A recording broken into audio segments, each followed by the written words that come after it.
అదే RTV app వార్తల్ని క్షణాల్లో చదివే అవకాశం ఉంటుంది. ఒక న్యూస్ పేపర్, ఒక టెలివిజన్ ఛానల్ మీ చేతుల్లో ఎప్పుడూ ఉంటాయి.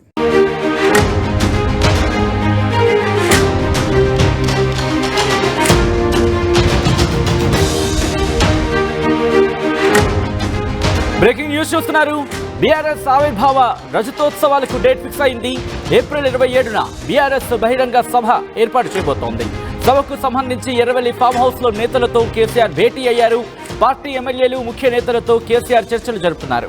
ఎమ్మెల్యే కోట, ఎమ్మెల్సీ ఎన్నికలపైన కూడా నేతలతో చర్చిస్తున్నారు. ఆయన ఎంతమందిని బరిలోకి దింపాలి అనే అంశానికి సంబంధించి చర్చిస్తున్నారు. మాజీ ముఖ్యమంత్రి బీఆర్ఎస్ అధినేత కేసీఆర్ పార్టీ మారిన ఎమ్మెల్యేలపై చర్యలు, అలాగే స్థానిక సంస్థల ఎన్నికల్లో అనుసరించాల్సిన వ్యూహాలపై దిశానిర్దేశం చేస్తున్నారు ఆయన. అలాగే అసెంబ్లీ సమావేశాల్లో ఎటువంటి వ్యూహంతో వెళ్ళాలి అనే అంశానికి సంబంధించి కూడా చర్చ జరుగుతోంది. విజువల్స్ మీరు చూస్తున్నారు. కొద్దిసేపటి క్రితం భేటీ అయిన సిచ్యువేషన్, ఆ భేటీ ఇంకా కొనసాగుతోంది. బీఆర్ఎస్ ఆవిర్భావ రజతోత్సవాలకు డేట్ ఫిక్స్ అయింది. ఏప్రిల్ 27న బీఆర్ఎస్ బహిరంగ సభ ఏర్పాటు చేయబోతోంది. సభకు సంబంధించి ఎర్రవెల్లి ఫామ్ హౌస్ లో నేతలతో భేటీ అయ్యారు. మాజీ ముఖ్యమంత్రి కేసీఆర్ పార్టీ ఎమ్మెల్యేలు, ముఖ్య నేతలతో ఆయన చర్చలు జరుపుతున్నారు. ఈ నేపథ్యంలో ఎమ్మెల్యే కోట, ఎమ్మెల్సీ ఎన్నికలపైన కూడా నేతలతో చర్చిస్తున్నారు. ఆయన ఎంతమందిని బరిలోకి దించితే బాగుంటుంది, ఎట్ ద సేమ్ టైం ఎవరిని బరిలోకి దించితే బాగుంటుంది, ఎటువంటి ఈక్వేషన్స్ ఫాలో అవ్వాలి, అలాగే ఎటువంటి సానుకూల అంశాలు ఉన్నాయి, ఎక్కడెక్కడ ఎటువంటి వ్యూహాన్ని ఇన్ఫాక్ట్ అనుసరించాలి, దాంతోపాటు పార్టీ మారిన ఎమ్మెల్యేలకు సంబంధించి వాళ్ళ మీద ఎటువంటి చర్యలు తీసుకోవాలి, ఆ అంశానికి సంబంధించి ఆ విషయాన్ని ఎలా తీసుకువెళ్ళాలి, దాంతోపాటు స్థానిక సంస్థల ఎన్నికల్లో ఎటువంటి వ్యూహాన్ని అనుసరించాలి, వీటి మీద డైరెక్షన్స్ ఇస్తున్నారు ఆయన. అలాగే అసెంబ్లీ సమావేశాలకు సంబంధించి కూడా ఎటువంటి వ్యూహంతో వెళ్ళాలి, ఎటువంటి అంశాలను అక్కడ లేవనెత్తాలి, ప్రతిపక్షంగా ఎటువంటి పాత్ర పోషించాలి, ఎటువంటి అంశాల విషయంలో ప్రభుత్వాన్ని ఎరకాటంలో పెట్టాలి, ఇవన్నీ కూడా ప్రస్తుతం ఆయన డైరెక్షన్స్ ఇస్తున్నట్టుగా తెలుస్తోంది. ఈ నేపథ్యంలో ఏం జరుగుతోంది? కేసీఆర్ ఇటు సభకు రాబోతున్నారా, అంటే అసెంబ్లీకి వచ్చే అవకాశం కూడా ఉందా? అట్ ద సేమ్ టైం బీఆర్ఎస్కి సంబంధించి ఎటువంటి వ్యూహంతో వెళ్తోంది?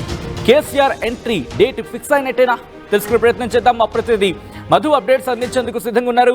మధు, బీఆర్ఎస్ వ్యూహం ఏంటి? బీఆర్ఎస్ ఆవిర్భావ రజతోత్సవాలకు డేట్ ఫిక్స్ అయితే మాత్రం చేసిన సందర్భం, ఈ నేపథ్యంలో బీఆర్ఎస్ రజతోత్సవ వేడుకలకు మాజీ ముఖ్యమంత్రి కేసీఆర్ హాజరయ్యే అవకాశం కనిపిస్తోందా, లేకపోతే ఎటువంటి స్కెడ్యూల్ని ప్లాన్ చేశారు? ఎవరెవరు ఆ స్కెడ్యూల్కి సంబంధించి ఎలా ఉండబోతోంది? ఎగ్జాక్ట్లీ ఏప్రిల్ 27న బీఆర్ఎస్ ఆవిర్భావ దినోత్సవం సందర్భంగా ఆ రోజు భారీ బహిరంగ సభ నిర్వహించాలనేటువంటిది ఆలోచిస్తా ఉన్నారు. అంతకంటే ముందే ఏప్రిల్ 10వ తారీఖు రోజున బీఆర్ఎస్ సంబంధించినటువంటి నాయకుల సమావేశం ఉంటుంది పార్టీ ఆఫీస్ లో. బీఆర్ఎస్ సంబంధించినది సిల్వర్ జూబ్లీ పేరుతో హైదరాబాద్, వరంగల్లో ఎక్కడో ఒక చోట భారీ బహిరంగ సభకు సిద్ధం చేస్తా ఉన్నారు. అనుకుంటే వీలైతేనేమో హైదరాబాద్ లో, లేదంటే వరంగల్లో భారీ బహిరంగ సభ నిర్వహించాలనేటువంటిది బీఆర్ఎస్ భావిస్తా ఉంది. ఈ సాధారణంగా ఇదంతా జరిగే ప్రక్రియనే జనరల్ గా పార్టీకి సంబంధించిన కార్యక్రమాల విషయంలో. కానీ ఈసారి బడ్జెట్ సమావేశాల సందర్భంగా బీఆర్ఎస్ పార్టీ వ్యూహం ఎలా ఉండనుంది అనేటువంటిది, తర్వాత ఈసారి బడ్జెట్ సమావేశాలకు కేసీఆర్ హాజరు బీఆర్ఎస్ పార్టీ నాయకులు చెప్తున్నటువంటి మాట. సో కాబట్టి ఆయన కేవలం ఒక్కరోజు అటెండ్ అయి వెళ్తారా, స్పీకర్ కి సంబంధించినటువంటి స్పీచ్ సందర్భంగా కానీ, ధన్యవాద తీర్మానం సందర్భంగా కానీ హాజరై వెళ్తారా, లేదంటే బడ్జెట్ సమావేశాలు పూర్తిగా హాజరవుతారా అనేటువంటిది పొలిటికల్ సర్కిల్లో ఆసక్తి. ఇటు బీఆర్ఎస్, కాంగ్రెస్, బీజేపీ రాష్ట్ర వ్యాప్తంగా పొలిటికల్ సర్కిల్లో ఇది చర్చనీయాంశం అయ్యే పరిస్థితి కనిపిస్తా ఉంది. దాంతో పాటు ఎస్ఎల్బీసీ, కాళేశ్వరం అప్పులకు సంబంధించిన విషయంలో ఎట్లా పార్టీ రియాక్ట్ అవ్వాలి, ఎలా ముందుకు వెళ్ళాలి, అధికార పార్టీని ఎట్లా కార్నర్ చేయాలి, అంశాలు వారికి వివరించే ప్రయత్నం చేశారు. తర్వాత పార్టీ మారిన ఎమ్మెల్యేల అంశం కూడా ప్రధానంగా చర్చించారు ఈ ప్రతినిధుల సమావేశంలో, నాయకుల సమావేశంలో చాలా స్పష్టంగా. ఎందుకంటే వచ్చేటువంటి రోజుల్లో వీరికి అనర్హత వేటు పడే అవకాశం ఉంది. పార్టీ మారిన వాళ్ళందరి పైన వారి ప్లేస్ లో మిగతా అభ్యర్థులను తయారు చేసుకోవడము, ఎన్నికలకు సిద్ధం కావడం, ప్రజలకు వివరించే ప్రయత్నం చేయడం, ఇవన్నీ చాలా కీలకంగా మారే అవకాశం ఉంది. సో వీటితో పాటు వచ్చేటువంటి ఎమ్మెల్యే కోట, ఎమ్మెల్సీకి సంబంధించిన అభ్యర్థుల విషయంలో ఎలాంటి వ్యూహంతో ముందుకు వెళ్ళాలి అనేటువంటిది వీరికి సంఖ్యాబలంగా చూస్తే 10 మంది పోయినప్పటికీ కూడా వీరికి ఒక ఎమ్మెల్సీ సీటు చాలా పక్కగా ఉంటుంది. ఎందుకంటే 20 మంది ఎమ్మెల్యేలకు ఒక ఎమ్మెల్సీ సీట్ వచ్చే పరిస్థితి ఉంది శాసనసభలో ఉన్నటువంటి సంఖ్యాబలం ఆధారంగా 119 కాబట్టి.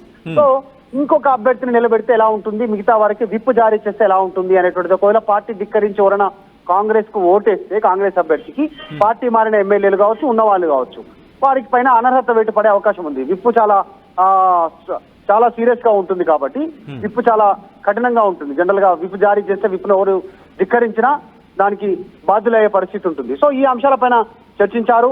వారితో పాటు భరోసా నింపే ప్రయత్నం చేశారు. క్షేత్ర స్థాయిలో కాంగ్రెస్ కి పరిస్థితి బాగలేదు, 1.5 year లోనే ఈ సిచ్యువేషన్ ఉంది, ఇంకాస్త ఆగితే ప్రజలే తిరగబడే పరిస్థితులు ఉన్నాయి గ్రౌండ్ లో.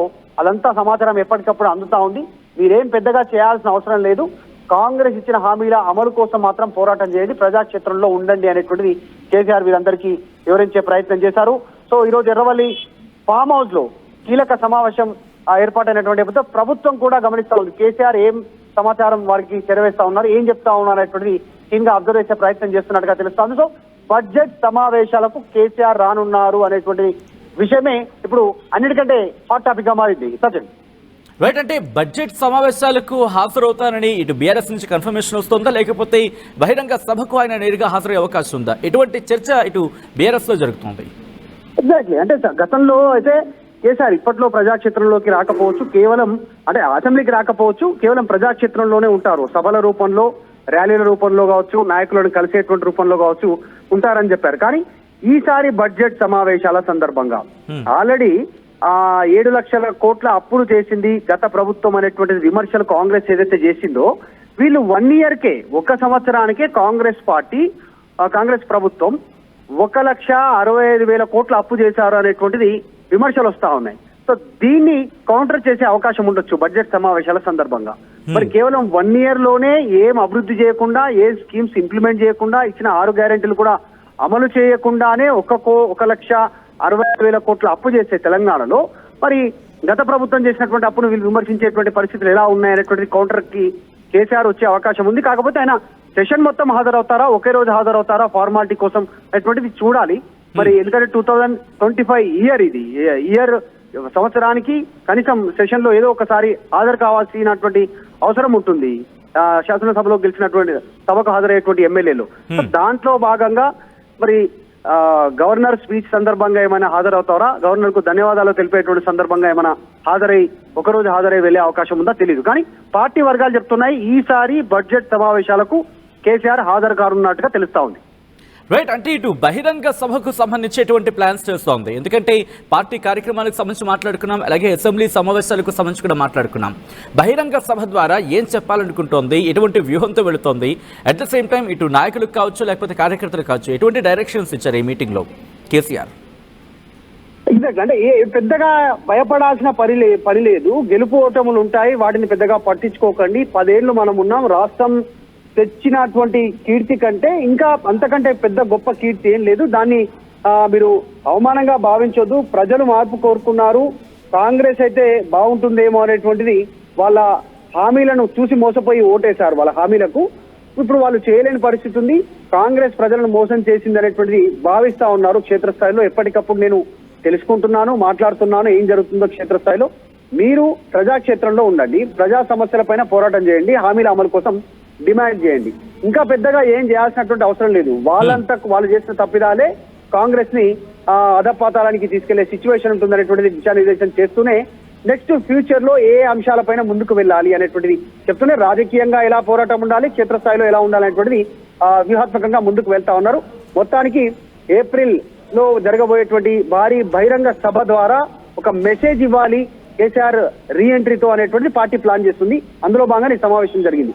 దానికంటే ముందే సన్నాహక సమావేశం ఏప్రిల్ 10వ తారీఖు రోజున హైదరాబాద్ లో ఉంటుంది. రైట్ మధు, మొత్తంగా అయితే మాత్రం బీఆర్ఎస్ ఆవిర్భావ రజతోత్సవాలకు డేట్ ఫిక్స్ అయింది. ఏప్రిల్ 27న బీఆర్ఎస్ బహిరంగ సభను ఏర్పాటు చేయబోతోంది. సభకు సంబంధించి ఎర్రవల్లి ఫామ్ హౌస్ లో నేతలతో భేటీ అయ్యారు మాజీ ముఖ్యమంత్రి కేసీఆర్. పార్టీ ఎమ్మెల్యేలు, ముఖ్య నేతలతో ఆయన చర్చలు జరుపుతున్నారు.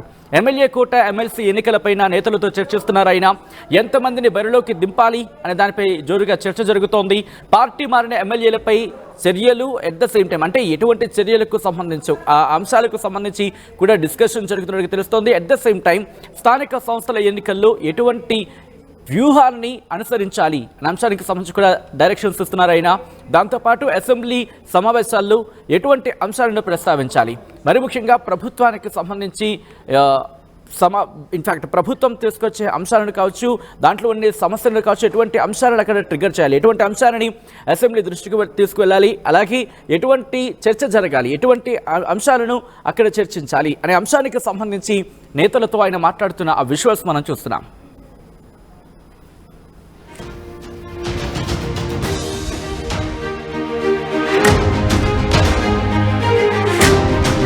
మరిన్ని వీడియోస్ కోసం ఛానల్ ని సబ్స్క్రైబ్ చేయండి, లేటెస్ట్ అప్డేట్స్ కోసం వాట్సాప్ ఛానల్ ని ఫాలో చేయండి అండ్ లింక్ డిస్క్రిప్షన్ లో ఉంది.